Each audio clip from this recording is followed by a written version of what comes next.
COVID-19 menjadi viral pada masanya di Indonesia.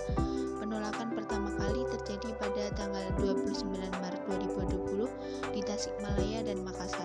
Namun, kasus yang pertama kali viral adalah penolakan jenazah COVID-19 di Banyumas, Jawa Tengah pada tanggal 31 Maret 2020. Kejadian penolakan jenazah COVID-19 semakin meluas setiap harinya.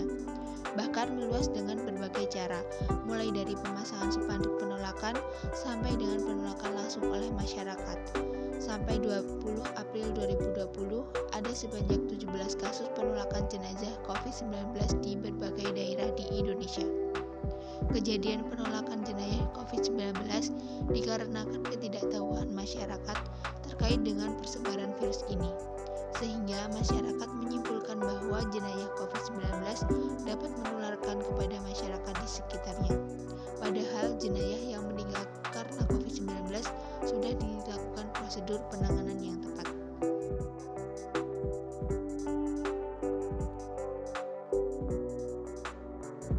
Ini adalah contoh gambar dari penolakan pemakaman jenazah di Banyumas, Jawa Tengah. Dalam penolakan pemakaman jenazah di Banyumas terdapat beberapa tersangka.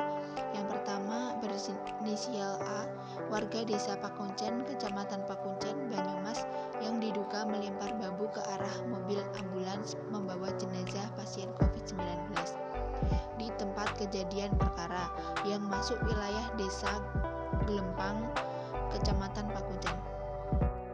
Dalam hal ini tersangka A dijerat pasal 214 KUHP dan Undang-Undang Nomor 4 Tahun 1984 tentang wabah penyakit menular dengan ancaman hukuman 7 tahun penjara.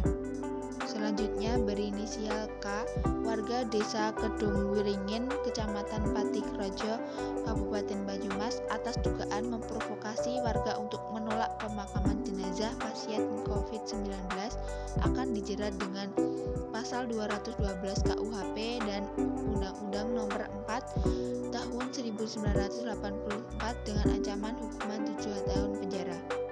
Adapun tersangka K dan S, warga desa Gelempang, kecamatan Pakuncen, Banyumas, yang diduga menghalang-halangi mobil ambulans saat jenazah pasien COVID-19 akan dimakamkan.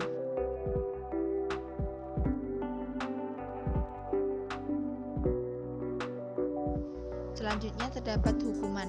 Pertama, dalam ketentuan dalam hukum pidana, menghalang-halangi petugas yang akan melakukan pemakaman resmi secara hukum memang dapat dipidana dan dapat menggunakan pasal 178 KUHP sebagai acuannya. Dalam masalah penolakan pemakaman jenazah akibat wabah COVID-19 ini, terdapat beberapa dasar hukum yang bisa menjerat pelaku yang menolak jenazah. Kedua, upaya tegas lain terhadap pelaku penolakan jenazah COVID-19 apabila adanya perlawanan yang dilakukan terhadap pejabat yang sedang menjalankan tugas yang sah, yaitu mengawasi proses pemakaman dan dapat dijerat sesuai dengan pasal 212, 213, dan 214 KUHP.